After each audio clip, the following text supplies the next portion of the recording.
Hey everyone, I'm Dr. Kelly Starrett. And I'm Juliet Starrett. And you're listening to the Ready State Podcast.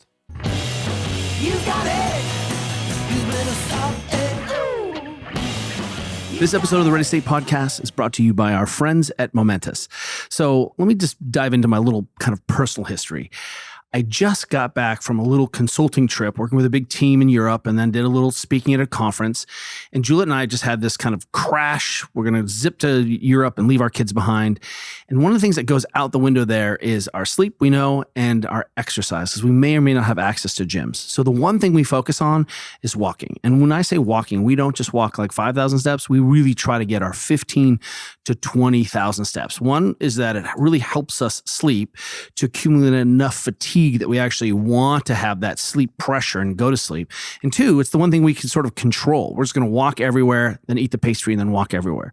So when I travel, believe it or not, the only supplement we take is collagen, because it's one of those things where I know that if I can get the collagen in the morning, that my feet, my connective tissues, all of those things are going to be calling for it and sucking it up. I know I'm going to be eating all the whole foods, but that collagen is really a simple thing for us to manage. Now, it's less simple, of course, when I take a powder through, something like security, but I feel like that's part of the adventure, right? It's like, hey, what are you doing here? Hey, I'm taking care of my connective tissues. I'm doing anything nefarious. But I just want to put on record that even on your non-training days, when you're just trying to walk, or if you're trying to walk to sleep more or just have better foot health, think about layering in collagen first thing in the morning. The Momentous collagen is third-party tested. It has clinically formulated collagen peptides. It is the real deal. Not all collagens are the same. And I want you to have the same experience I had. So go to thereadystate.com/momentous. The code is TRS. That's the Ready State, but just TRS for 20% off your first purchase. Enjoy.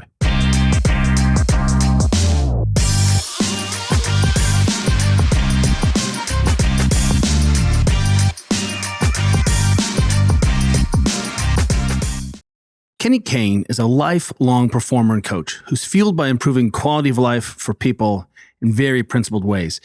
He grew up in a family fitness business with a mother in the Swimming Hall of Fame and a father who was an officiant even at the Olympics. He bought CrossFit Los Angeles in 2014 with a vision to build a unified coaching team and the business to support it. And then this business rebranded in 2017 as Oak Park, a nod to Kenny's roots in Santa Rosa, California, as well as a symbolic transition to something more evergreen. His dream has always been to create an environment where he can be a student and learn entirely new things from the people within it. As the Oak Park coaches and community continue to evolve, that dream became more of a reality. We are really thrilled to bring you this great conversation with one of our best friends. Hey, Ready State listeners, if you like what you're hearing, please subscribe and leave a review on iTunes to help others find our show. Kenny Kane, welcome to the Ready State Podcast. I am so happy to be here. We're so happy to have you. Just so we just set expectations for everyone here. Kenny's one of our best friends. I would like to say we're close, but that maybe doesn't go as far as we'd like to go. We've had a relationship as friends, as coworkers, as it just transcends. We're parents together. I think we've been doing this as long as you've been doing this, and it's really fun to get caught up with you and introduce you to our community. And it will be a Christmas miracle if we actually ask you any actual questions. Fact. Great. And additionally, for the Ready State listeners, these two are just fresh back from the European trip. So how the flow goes is going to be, entirely dictated by you. Well, my brain is a little bit fluffy with pastry, so I'm going to just do the best I can. We're a little puffy right now, Kenny. We ate a lot of Kenny, simple carbohydrates. Tell us where you are. Set up where are you coming live from? I'm currently coming to live from the Pacific Palisades, where me and my wife and our two little boys live. Juliet made a sojourn here last year. Gosh, time has flown. But yes, I'm in the west side of Los Angeles as we record this song. And is that where your training facility is as well? Santa Monica, so adjacent. So the cities in order going south to north: Venice, Santa Monica, Palisades, and then the Malibu. So yeah, I'm kind of in the middle, but our gym is in Santa Monica. So I do want to ask you about your gym, but not till later. because I want to start by asking you to tell us a little bit about your athletic career.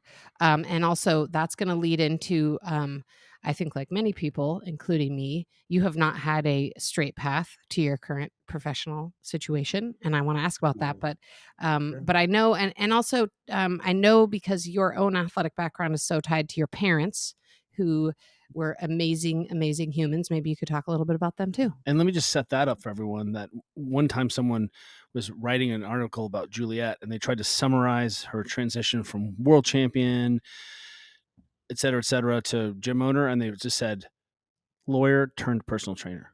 I think just like reduced it down. So I think I'd like to see you try to top that. Yeah. So let's see how you can just distill it into two That's words. amazing. Knowing Juliet, that just like, I mean, they should have just made a sound effect and made it harumph.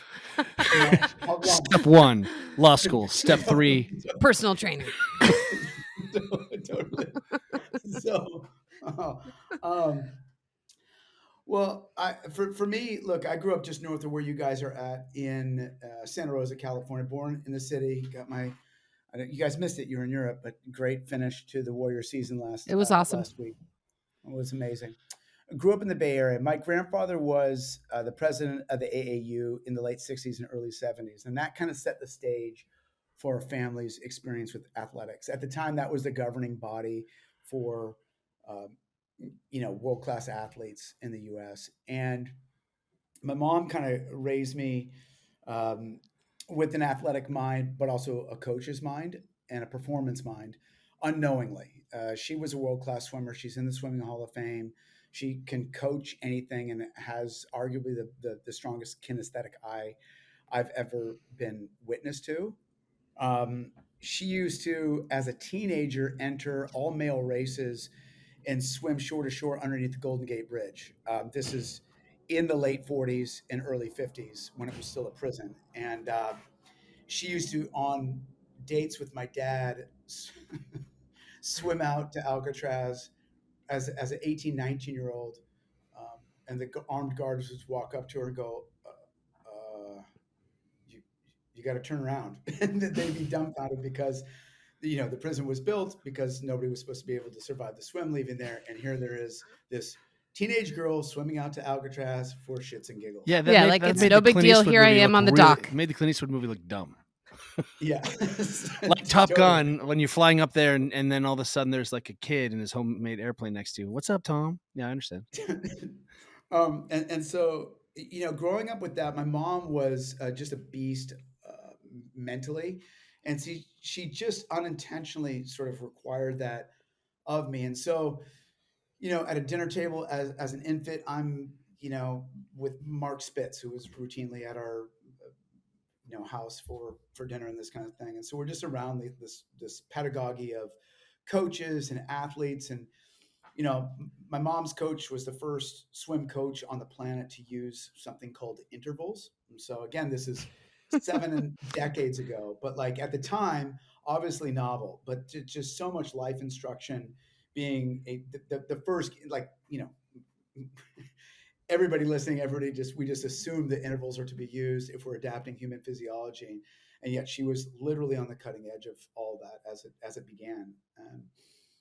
So kind of growing up in that, what's interesting is that I refused swimming. I became a little bit of a land animal, and I chose soccer and martial arts as my two primary sort of disciplines growing up. And back then in the 70s, martial arts was really influenced by Bruce Lee in the Bay Area. So like our dojo was like a mixed, now everything is mixed modal sort of martial arts. But back then it was heresy to have one style mixed with another style.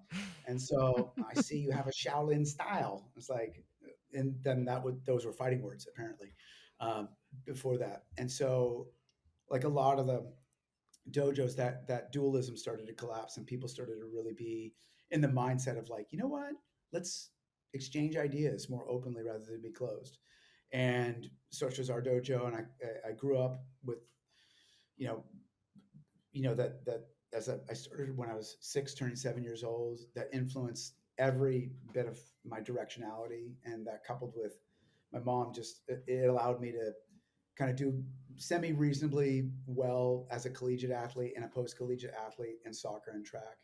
So I wound up being a sub-national class runner, and I got paid to play soccer in a semi-pro league up in Davis, Sacramento area for a year or two after college as well. So it really started with a mom who understood coaching, physiology, human movement, a family that supported it. But man,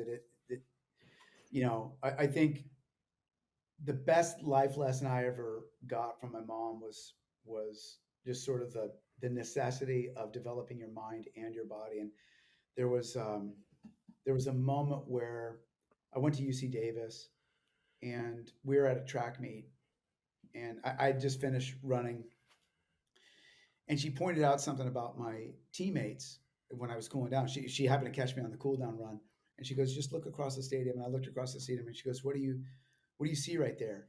And I go, "Well, that's the team, Mom. What are you trying to get at?" And she goes, "All of them are studying right now."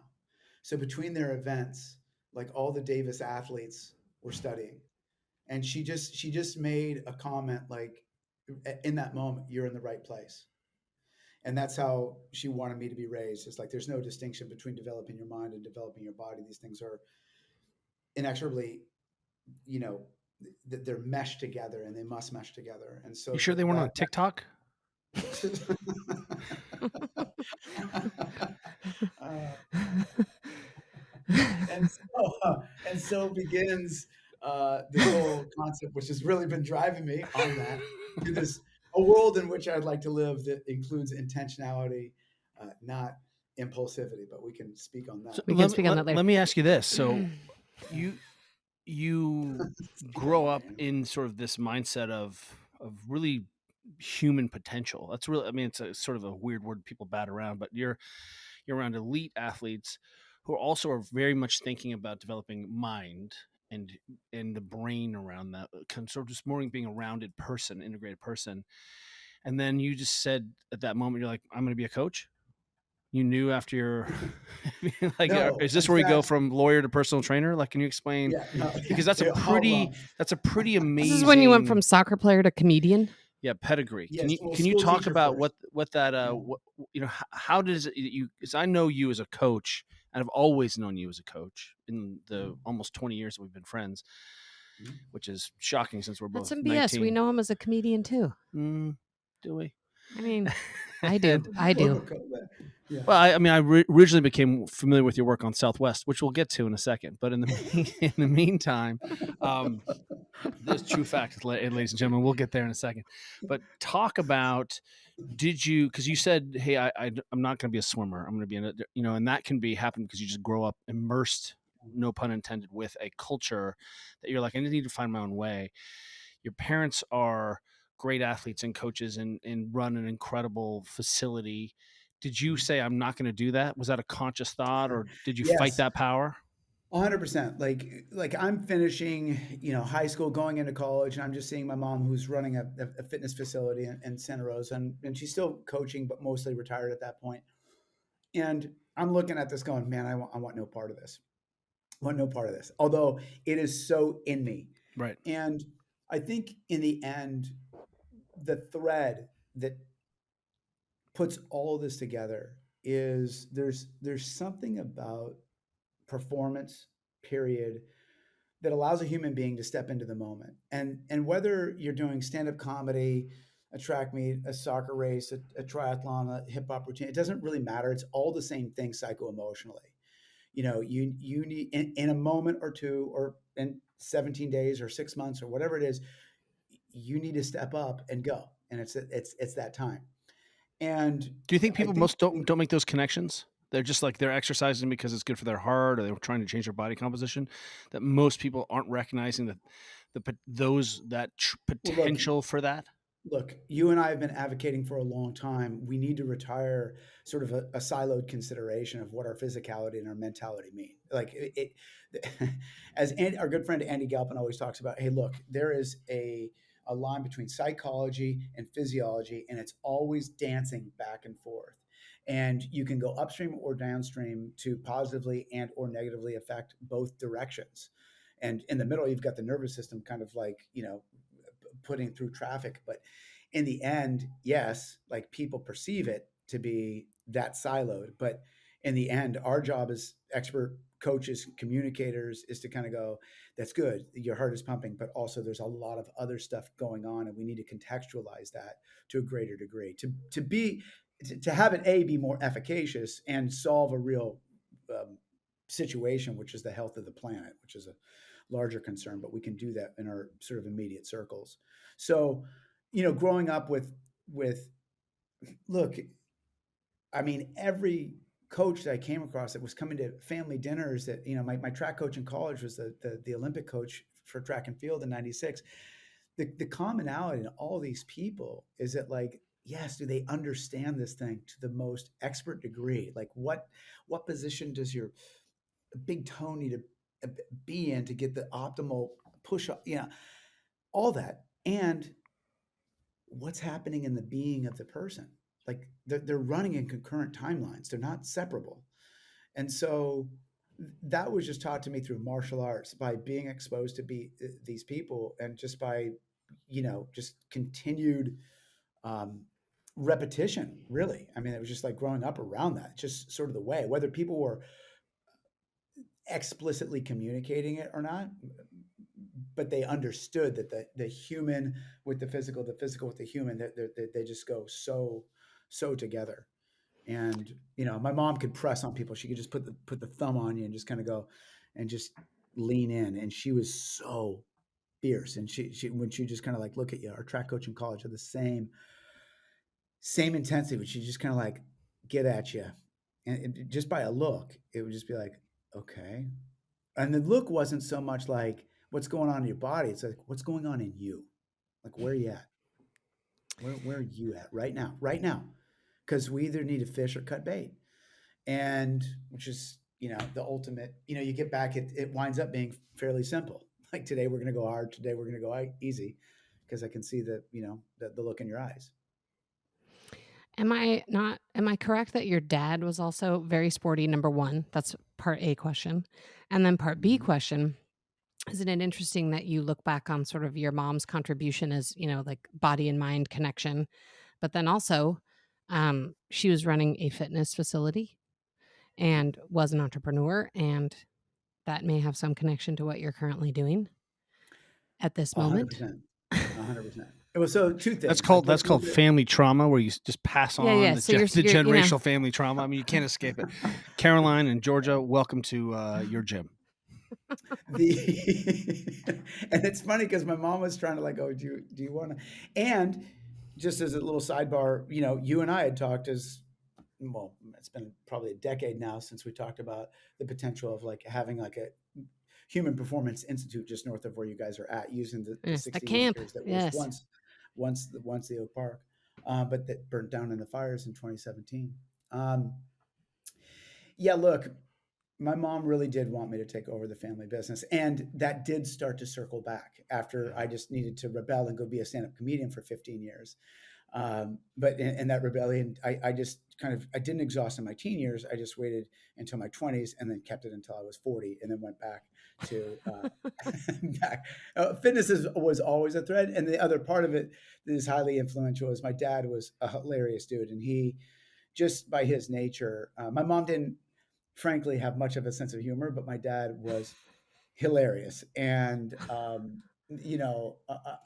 always sort of appreciated her sort of intensity, and his just comedic ability to take any moment that's rough and just soften it with just the common sense of humor and comedy. And so, after I became a school teacher for 3 years, or while I was a school teacher after finishing UC Davis, I started going to open mics in San Francisco and just kind of getting my chops a little bit. And then by 99 2000, I started going on the road and touring the U.S. and spent the better part of the 2000s touring. And then when I was not touring doing stand up comedy, I was doing like fitness videos, things like belly button thighs, for example, and lose weight in 8.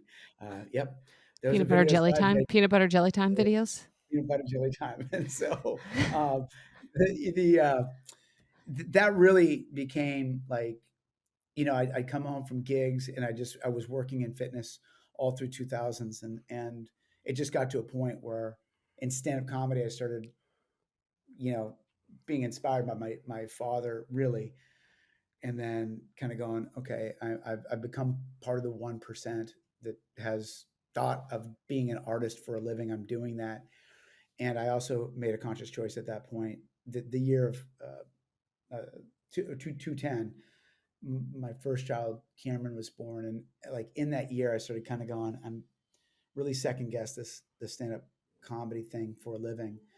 And I was also at that point like I was deep in the profession of it, and I realized the lifestyle is not this, this is not what I want for a lifestyle. And then there it was right in front of me. Fitness. I mean, I've been doing it the whole time. Never really got. I was coaching, teaching for decades, and um, it was just right in front of me. And I was like, no, this is. Although it's passed down, it's coming from a very meaningful place. And so, shifting back into the late 2000s, 2010s, I'm starting to kind of go, let's retire from stand up and let's focus more on fitness and health and wellness. So, I think there's performance, and maybe because my own background is in athletics. But to me, doing stand up comedy is perhaps one of the hardest and scariest things. We have a friend across the street who's just like, she's a mom and has a regular job, but she just does stand up comedy because she loves it. And man, like, how do you survive in that world? I mean, Hashtag man, I asking just feel for a like, friend because we think Caroline could be a oh my stand-up God. comedian. I just think Yeah. it's got to be the hardest. It's one thing to like run or play a sport. And maybe again, it's because that's what I relate to, but I just have such mad respect for stand up comedy. It's so hard. And I think comedians are so smart and so fast. Yeah, stand up. Look, stand up is in many ways professionally the hardest thing I've ever done. I mean, there's, You just don't you have a big know, window to get it right. You have to be so tight. no, and then the pressure's always on because it's human energetics in real time. So there is nothing worse when you're headlining a set and you got 45 minutes or an hour, and you go out and you open, you kind of go, oh, okay, it's going to be a little, we're going to lift rocks up a hill for a minute, and you kind of go, okay, I'm going to start to throw some elbows here, and like, oh, okay, that's not really connecting with them. Okay, what's that? Oh, and then you start looking at your clock going, yeah, uh, I got I got 47 minutes left. I got I Out got of 45 46 minutes. minutes left. Trevor, and then the countdown is so slow back to that minute that you've got to get off stage. And the entire stand-up comedy industry works off of a sub-industry. So stand-up comedy in clubs works as alcohol. So it's a bar. What you're doing when you go to stand-up comedy clubs. So there's two concurrent things going on. People are going for a show, but the way the clubs make money is to sell drinks. So they have different sort of needs, right? So the comedian, the human being needs to be loved and appreciated and brought out of their little fragility. And the club needs thousands of dollars because people are having a good time buying lots of drinks. And so they overlap. But if you suck, you the punishment is multifold. One, just the I'll just describe one of my worst experiences doing stand up. I was hired to welcome the incoming freshman uh, at UC Davis, What and year I was was this? just Just for reference. I don't know, probably 2000. And if it was 2010, I would have been able to handle the situation so much better. But I go on stage, and there's this interesting sub story to this too. I was having a hard time with my girlfriend, who was supposed to come and watch the show, but she didn't. And so I had this plan that I was going to crush the show. There was going to be all 2,000 incoming freshmen at the thing in the little basketball stadium. And I was going, woo woo, and I go on, But see, they mistimed the whole thing because what they had was a DJ who's just like, going crazy, and all these 18-year-olds are away from home for the first night in their life. They are unsupervised. So it's just surging sexuality and physicality and music and, yes, probably some drugs. And so the grinding, and it was like a like a like a rave on crack. And then they go, and now we got to stop it because it's time for comedy. The guy coming to the stage, his name is, and he looks back, he literally forgot everything. And he goes, his name is what? Kenny Kenny Kane. And so there's 2,000 college kids, half of which have erections, are standing there going, what, what's happening right now? And then immediately one kid goes, you suck. And another guy's, you suck. And then the boo starts like, boo. And then they all started going, you suck. You suck. 2,000 people sang in unison, you suck. And you're sitting there going, I got to get paid. I got to do my 10 minutes. And I'm looking at my clock. I got 9 minutes to go. You suck. And then there's some very compassionate, just very angelic. They're probably not 18 yet. They're probably 17-year-old freshmen. And they're looking up at the stage and going, we like you. We think it's okay. They were literally saying that. And there was just three of them, the three sweet angel amigos. And they were trying to like boost me up. But all the goodwill in the world from those three humans that like me, and the other 997 that didn't, man, that was and It's the so, longest 10 yes, minutes of your life right there. I know that you guys can feel that, but there's something to that. Now, I'm so thankful for that experience and all the others that were like that. I had some crazy trips in Afghanistan where one time I came off of a Black Hawk, and we always, I was traveling with the trio. I went over to the Middle East a couple times to perform for the troops, and it was my turn to go first on this particular show. We didn't know that we were 3 hours late in I'll say Bagram, and they had just captured 20 Taliban. So we get off the Black Hawk. I'm wearing Kevlar at the time, and they're going, "Yeah, we're going to go right to the stage, and we got to start the show." I'm like, "Okay," and I'm thinking the show's we still got 10 minutes. I got to. So as we're walking to the stage, I'm looking at the bad guys that I've seen on TV, and they got hoods over them, and they're cuffed up, and I'm just like a civilian, just like administering that, going, okay, let me just process that. And the guy's saying to me, hey, dude, you got to get your vest off because you're going on stage. I'm like, what? And then he opens the door, and there was 1,500 angry troops because it's 114 degrees literally, and they're just pissed and waiting for the stand-up comedy show. You suck. You suck. You suck. And I'm in this like alternate universe. Like I'm not present. I'm like flying on Blackhawks. That's the thing. Process that. Okay. There's the bad guys. These guys just literally just blew up a bunch of our guys, and we went. Okay, I'm processing. Go. Okay. And Now be funny. and so, but the beauty of all this is that these moments give so much teeth and so much stone, because no matter what, like after that in life that comes, it's so much, you have these rough moments, but they're so valuable to develop the stones for life. Mark Divine always talks about VUCA. The world is volatile, uncertain, complex, and ambiguous. And man, I've learned that hundreds of times, particularly in the 2015 to 2018 window. But like just that, like having that emotional rigor to kind of go, do I really want to do this? When I'm crying on Interstate 80 between Winnemucca and Salt Lake City, when the place that I'm supposed to perform says we can't house you tonight, I have no money, and I'm listening to an Eve CD crying on the Salt Flats. Like, what am I going to have? Hashtag best life. The album Scorpion got me through it. In that great documentary about the guitar players, Jack, and the Edge, and it's called It Might Get Loud. Jack is talking about, hey, you really need to feel uncomfortable on stage. It's important that you feel something at risk. You're prepared, clearly, but he's like, if the microphone is 2 steps away, tomorrow night you need to put it 3 steps away, because otherwise you really just push play and send it in.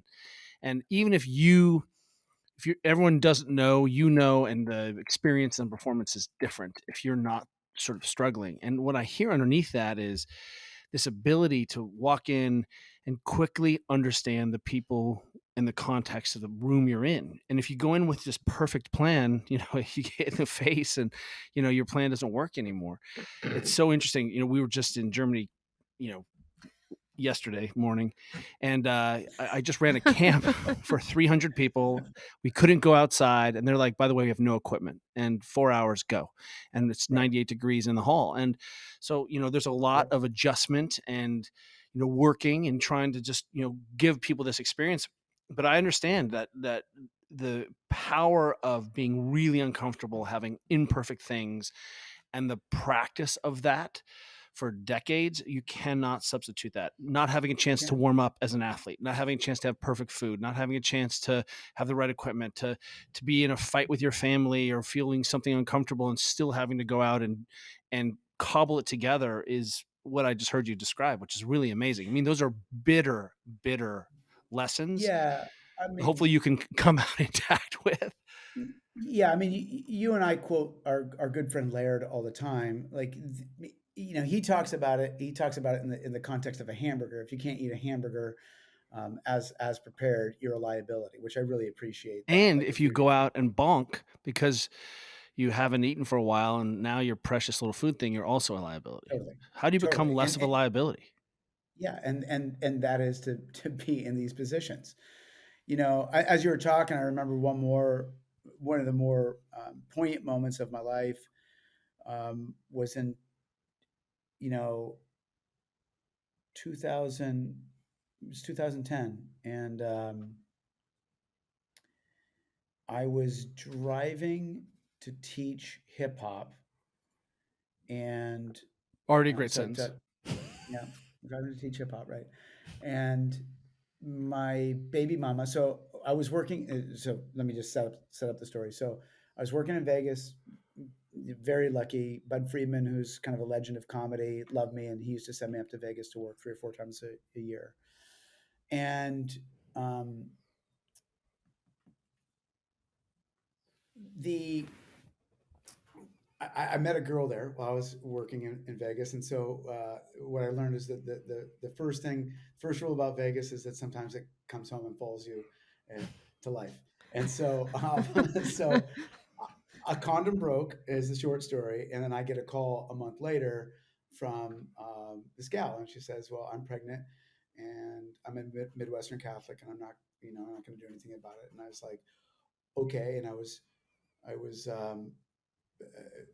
driving and realized obviously that my life was going to change. Going to meet another stand-up comedian at the time, a guy named Alan Havey, and I I got out of the car and he goes, "Hey man, you don't look good." Like he Like, are you goes, okay?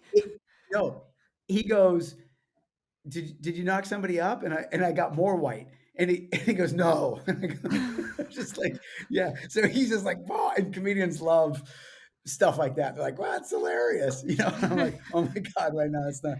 I need a Well, moment, the, bro. the Spartans really like you, like your ability to find humor in the face of death. And Oh, not and saying that, they, I mean, I know you love your child and I'm not trying to say, but like, oh no, it's such a no. great total, like, you know, it's a Totally. skill. And comedians, like all my comedian buddies were just like not giving me a moment, just like, You're going to get over this, Kenny. We're going to help. and we're just like, so anyway, fast forward, she had considered and was planning to move out to California. And then when I was driving to go teach hip hop that one day, she called and said, "Hey, by the way, I'm not moving." And this is 2 weeks before she's supposed to move out. And I just given up my apartment that was very affordable in Santa Monica. I was like, huh, okay. And, then it's plan G at that point. And that night I had to go perform at the Laugh Factory. Dane Cook, who was immensely popular at that moment of time, was on stage for 2.5 hours before I got on. Oh, He bumped everybody. And the owner of the club, Jamie Masada, comes up and, I had a very high energy act. And he's like, buddy, you're the only one who can follow Dane with your energy and this and that. And I'm like, and really, and all the other equally capable headliners were also like, they were bailing. People with like major TV credits and all this. They're like, I don't want to follow Dane. I don't want to follow Dane. And it was fun. I'm like, how can we have a room full of 20-year vets and nobody want to go follow this? And because nobody does, because it sucks. Right. And so I had this very potent moment when they called me to go on stage. I was exhausted, just physically exhausted, um, because I was supposed to go on hours before. I get up at 5 every day or 4:30 to train people for 3 or 4 hours in the morning, and then I'm going on stage. At this point, it was easily 1:15 a.m. and and I'm following Dane in his room in his place, and it's just and I'm not known, and so it's the guy followed by who the fuck is this guy, and so and my introduction was parallel to the one that I got earlier. It's like, and now the other guy. And so I come on the stage and something bizarre happened. Like I was able to watch myself perform from another place. And I was just watching myself work the crowd. And I don't know if I've ever smashed as hard as I smashed. Now, this is years after the two prior experiences that I just described. But I don't know if it wasn't for those experiences that I wouldn't have been steeled for, you know, just the mindset of drop two tears in a bucket, fuck it, take it to the stage, let's go, because we got to go right now. And sorry, I don't know, I'm swearing It's fine. multiple times. Sorry, Chip.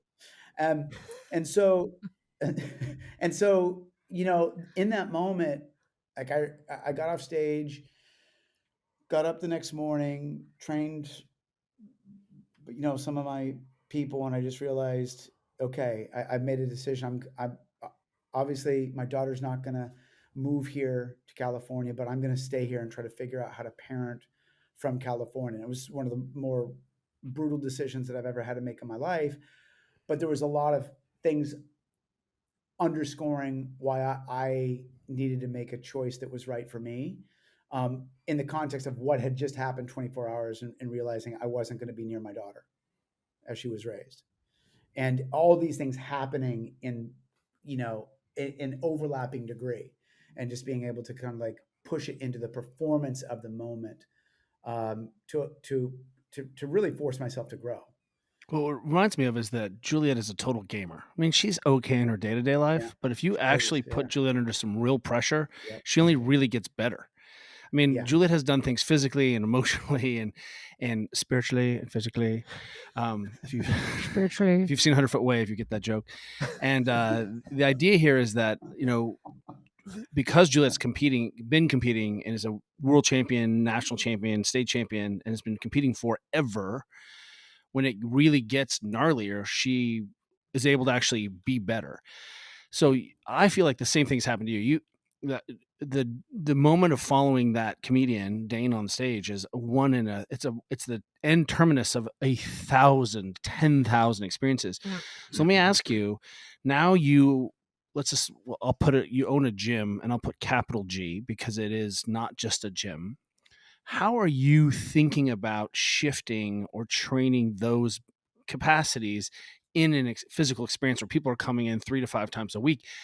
A, can we do that? And B, how are you consciously helping people connect the dots? Because I feel like that's the only way to practice for some people, is to get really uncomfortable and do it over and over and over again. Could you also tee up what your gym is?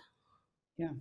So I own Oak Park, Los Angeles, home of CrossFit Los Angeles. So we're one of the oldest CrossFit gyms. We're on our 18th year now of being a CrossFit gym, and um, Older than truly, San Francisco CrossFit, RIP.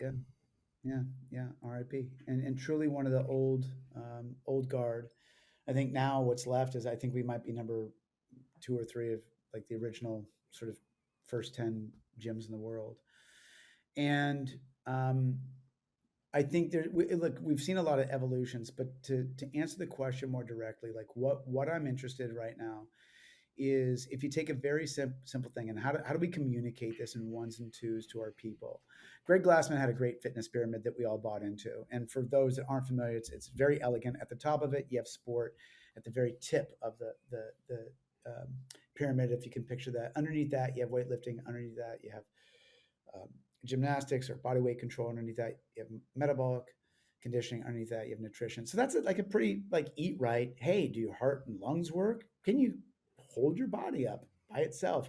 Can you throw some things around? And can you be sporty? Like that's a great in ones and twos descriptor of, are you fit? Are you ready for a bunch of stuff? But the one thing that's missing is context. And so what I would say is let's make that pyramid a little bit deeper. Let's make it a little bit broader. And underneath all of that is the context. And the context has everything to do with what we now replace at the top end, which is sport, and replace that with one word, life. So everything going upward, can you contextualize your training so that your nutrition, so that your metabolic conditioning, so that your body weight control, so that your weightlifting serve you in the season of life that you're in a sustainable way? Spring. Just by the way, everyone, we're in spring. Spring. And so, and so it's not the solstice yet. Wait, no, it is the solstice today. It is a solstice. Today's the solstice. You brought that back from the east. Thank you, my friend. So when I look at like how do we communicate that? Like we're still in a lexicon where people are putting the tools over the principles. And it's just sort of like, what's the tool you're using? Okay, well, I use Ready State. I do this thing. I do CrossFit, or I do strength and conditioning, or I do. Okay, you move your body and you try to take care of yourself. Good. But like, what's the deeper content? What are you trying to do in life right now? Man, woman, child?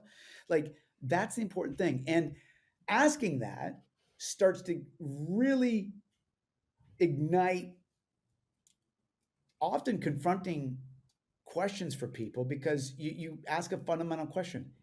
Hey, what's your purpose for training? Ooh. Have you connected it to your mental and emotional well-being too? Because they go together. And for our gym, like I've reduced all of our thinking into two basic concepts. The why our business exists is to support the sustainable growth of humans that participate with us, period. The cause of our business is what we started using a couple years ago, concept of GHP, so general human preparedness or performance. And so it's just a straightforward idea of like, look, are you using this physical practice to make you a better version of yourself? And what that ties every coach to is a more meaningful dialogue of the emotional and the mental parts of people's well-being, because they are completely tied to the physical well-being. And while that's not for everybody in the West Side market, the people that have found us stay with us for 10, 15. We've got a couple of people who've been with us for almost a full 18 at this point. Well, So, let me just say that it is for everyone. Not everyone is ready to take on that practice, right? But as we know, as all of us know in the coaching world, like, look, and this is the thing that what I was trying to, when we started the podcast, is like, what did all these coaches have in common? They had a way of understanding the being of people. Yes, they were absolute cutting edge when it came to physiology and movement mechanics and all these other things. But it's the other stuff that made them great. And so what I'm interested in a gym atmosphere is that. And what's interesting for us is that the whole thing has evolved for me personally, because now the majority of my time and the majority of my personal business as it relates to the gym is life coaching. I've got this, I'm wearing the hat, says Treehouse.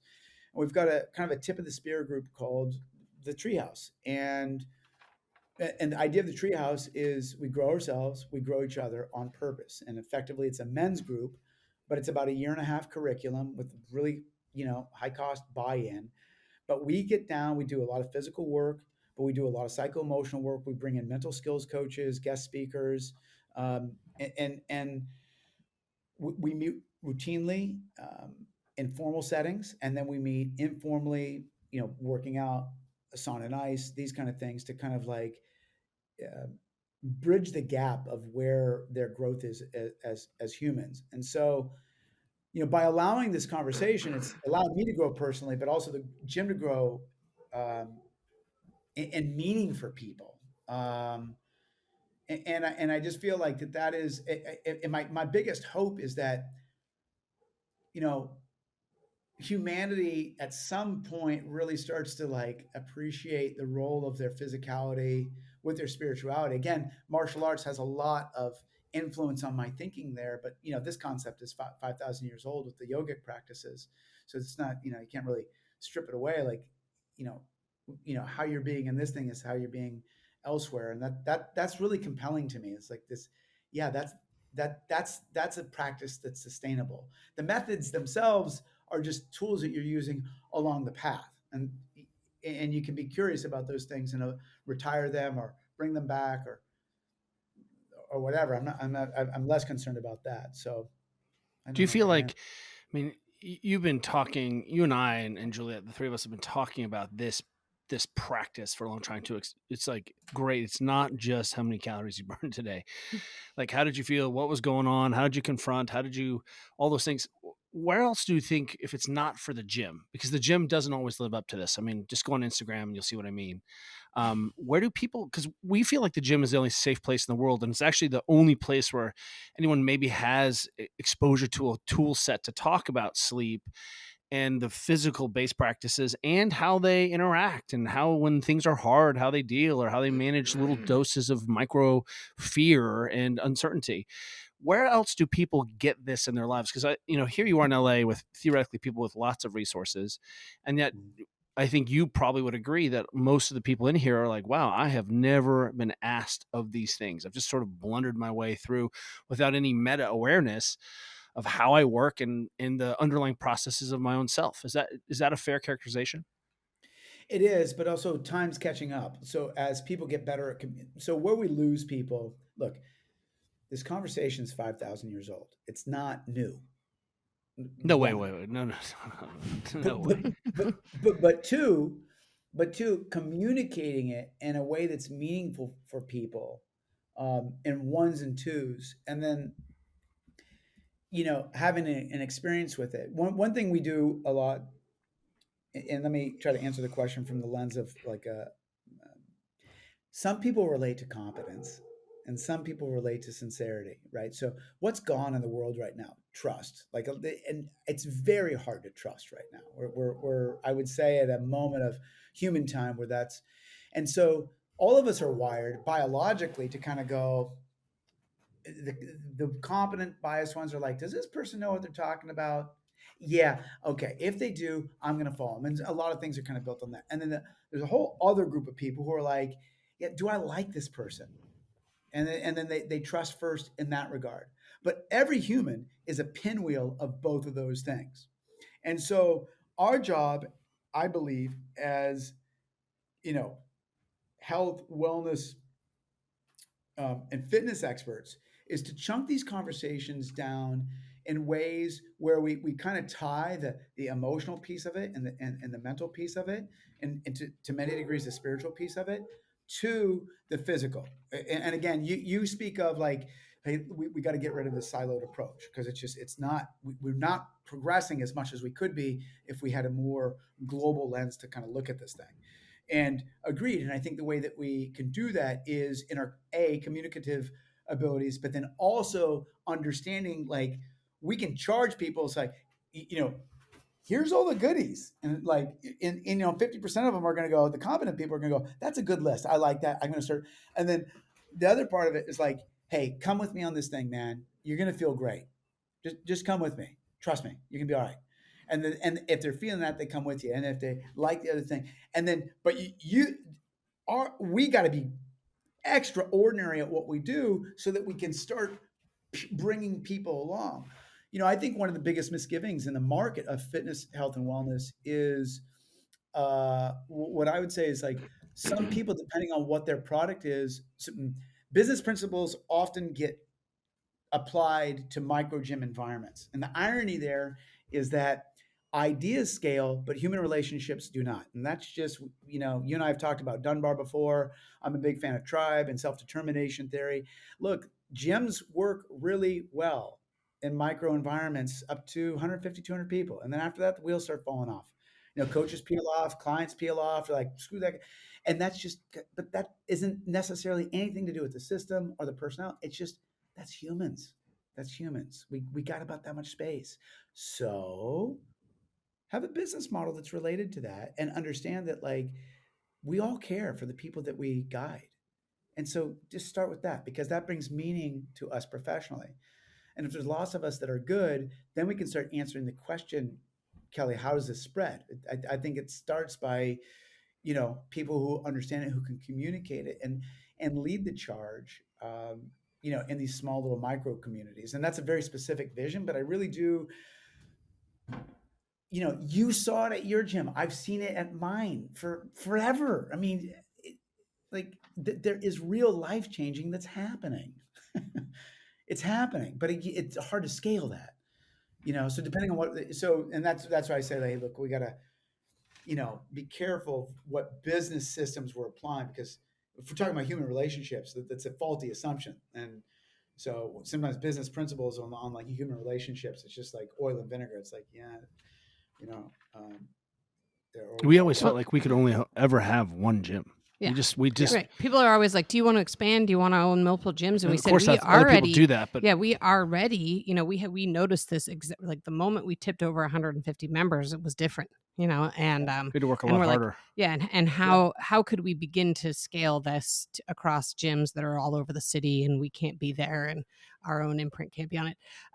First of all, I love what you said about tools versus principles, and it's funny that we've all sort of come to this in our advanced age of We were being in this drowning in business tools. where that in fact I'm sure we talked to you about it, but Kelly and I are working on this book called Built to Move, which is just all about saying, hey, you have to look at the principles, and tools later, principles first. So anyway, I just want to say that's cool, but I did have a question about Treehouse, and you said that it was for men, and the sort of commentary I'll have is, at our house lately we often have this conversation started by me where current events happen, and I say to Kelly, dude, what is going on with men? Like, men in this world are really sucking right now. A lot of the bad stuff that we see in the news, I'm like, wow, men are they're struggling as men. And let me just jump in here and just say that Juliet samples that she's surrounded by women, and then there's me. So I'm sucking. Well, is no, really I'm what not. I'm the- not that. No, that's not what I'm saying. That's not true. I'm talking Look at all about. these Where's women the around me. men? Oh, Where's the women? I'm who's talking the only about man current here? events. I am I talking know, about I current know. events, and anyway. So I have no idea if you're if Treehouse is for men, specific. I would just love to hear about what the thinking is there, and sort of So why you yeah, chose that. look, I think fundamentally, what two things were happening. One was, I work with pretty much high performers. They're alphas, and they're, the guys in the treehouse are there's a lot of really well known people in it, and then the business guys. So it's a combination of artists and business guys. And the business guys may not be well known, but they're complete animals in their respective businesses. And the one thing that I've seen in all my years of working with alpha men is that, and I forget how the saying goes, it's like the horse that gets you to water isn't going to be the one that gets you to the next thing, is that most men have a real difficult time transitioning from warrior to king. And, they think, I just blaze, I pull out my sword, and I crush skulls, or whatever the ridiculous metaphor is.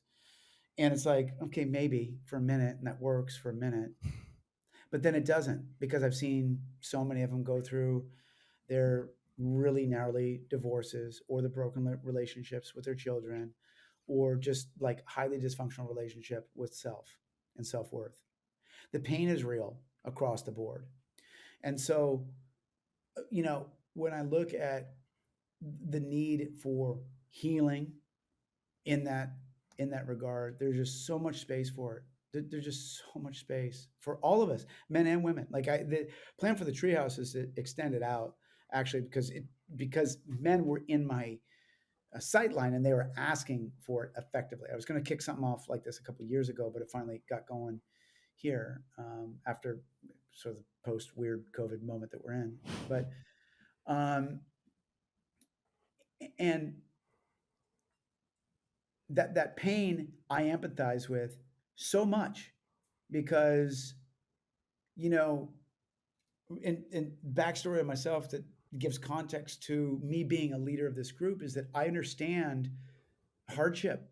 And I would say that my life had been really soft. I described difficult experiences, through, stand-up comedy, and I was a pretty resilient guy just in general, the way that I was raised. But, my life wasn't like I didn't get thrown hard stuff. But in 2015, and you guys were right there, by my side, you're some of the first people to call. Like my son was born August 8th of 2015, and 2 days later, my mom died. Back in the States, he was born in Sweden, and my wife is Swedish, and so then I got this weird decision to make in that moment. Do I stay with my newborn, or do I fly home to be with my family? And not knowing that flying home to be with my family was going to cause a nightmare for my wife to get back into the United States with our child. Fortunately, I actually knew somebody who's a big media person who was able to help get some stuff through the embassy after months, just in time to make my mom's funeral. But then 2 months later after that, my dad dies. And then there's a string of 11 more deaths over the next 2.5 years' time. And these are all mentors of mine, friends of mine. Um, the last one being, the person that I lived with in Minneapolis who was murdered by a cop going to help somebody in the back. And then so at that point, I have my then 7-year-old asking, "Daddy, why did somebody shoot Justine?" And I thought it was done at that point, but no. Then the fires of Northern California came and burnt down our family home of Oak Park, the original Oak Park, and gone were all the ideas of having an institute and all that kind of stuff up north, because I was put under, you know, so much pressure in this time, and it's just trauma. It's just straight up trauma. Because I got a kid in Minneapolis at that point. Then Maximilian was born, so I got 2 kids under 2. So like even if things were optimal and I had my place all zenned out and I had my whoop, just making sure that I was green every day, it wasn't going to be, because I got 2 little kids waking me the F up every 42 minutes. And then, oh, by the way, I just spent my IRA to buy the gym, and now, it's not having a good year. I'm down to $463 in my account. Literally, no commas, guys, no commas in the year 2015. And so, but thank you for that, because now I can be a leader of men who I recognize in them the hurt. And the hurt, like I said it earlier, and who one of my mentors taught me about, it's coming. You can decorate, you can protect, you can biohack all you want. Good luck. Good luck. And by the way, when you do that, fragile little bird, be careful, because the life will come. And I think, just having the capacity for resilience in those moments, can be trained. And that has informed everything that we're doing, both at the treehouse and at the gym. It's like, look, guys, like this is about our life. And if we're not steeled against it, it's brutal. And what I'm really compelled by right now in my coaching and my teaching is like, we're at this moment of time where our training, our impulsivity training, is at the highest we've ever seen. Like, we are not getting to our reflective prefrontal cortex at all as part of our daily experience, just broadly speaking. It's amygdala, it's just stressed. Information, content, let's go. Red line, so much. And it's just like, I just don't see that, that training of like, let's train intentionality versus impulsivity. And that is at the core of like everything that I'm doing right now. Like, it really has to be about that, because these men are just as capable. They're amazing in the treehouse, but if their impulsive self takes over, the guy that was 20 or 33 years old but who's now 45, it's just a different lexicon, different game. And so you got to develop new skills, and that's what I'm interested in supporting. Can you talk about I just want to say, Kenny Kane, so proud of you. It's so awesome you're doing that. And have you had a moment to go email all those 2,000 kids at Davis and been like, suckers? I don't suck. You suck. I'm not the sucker. You the sucker. I made this commercial in the 8th grade for like some class I was in about Zitzkas. And it was like this cream that you put on, or would clean up all your zits. Wait, it was called Zitzkas? It's called Zitzkas. And And like, but the big takeaway This sell is your chance, Kenny Kane. This is your chance the right big now. takeaway sell line we was, gotta let this ride because this is I amazing. can't wait to see my dog and those girls now. Like my dog came back and the girls came back, and it was all because Zitzkas. And I just feel like this is a Zitzkas moment. I just want to This bring is that all Zitzka's together. moment. That's so, It's a Zitzkas this is moment. brought to you by Zitzkas. Zitzkas. This is brought to you by Zitzkas. That is, just being your friend through all that. We watched Go on. you negotiate that, and it's the whole point. I think exactly right is, man, this physical practice training place may be the only safe place in your life to be able to have this conversation, and it's so interesting that everyone I know gets to this psycho-emotional aspect of this thing, because you can't have performance unless you feel safe. You can't have performance unless you sleep. You can't, the physios are like, oh, it's not just biomechanics. And I'm like, have you ever worked with human beings before? I mean, of course it's not. It really is like, Right. I mean, Juliet famously says to me all the time, she's like, I just think you're just probably an average physical therapist, but you're really good at giving people permission, And I'm like, psycho-emotional. That's right. That's right. And you just nodded your head. Thanks a lot, Kenny. Yeah, he agrees. Kenny, where can we read more about people Treehouse? learn more about all the stuff you're doing? Drop in and see you in LA. So look, our gym is on the west side of Los Angeles. And we didn't even get to it, and that's totally cool. I'm not on any of the socials by intent. More on that perhaps. You another lucky time. dog. Yeah. But we do have a website, Oak Park, Los Angeles, and I can be reached at .com. Yes, and I can be reached at Kenny at Oak Park, LA. Old school. It's called email, and that'll work. I love it. I love you're just like, there's only one way, and that's the front door. Yeah. Kenny, thank you so much, my friend. We love you so deeply. We're gonna have to have you on for a second edition, just for FYI. sure. Second I edition. love that. You'll be back. It's so you guys, and welcome back. You're remarkably done. Having come back from Europe so many times, I know exactly what you're feeling right now, and I'm amazed that this was semi-cogent. I'm just directing straight cocaine into my legs right now under the table. You can't even tell. We appreciate you so much. Thanks, Love you, Kenny Kenny Kane, Kane. everyone. Love you guys. Bye, guys. Wait.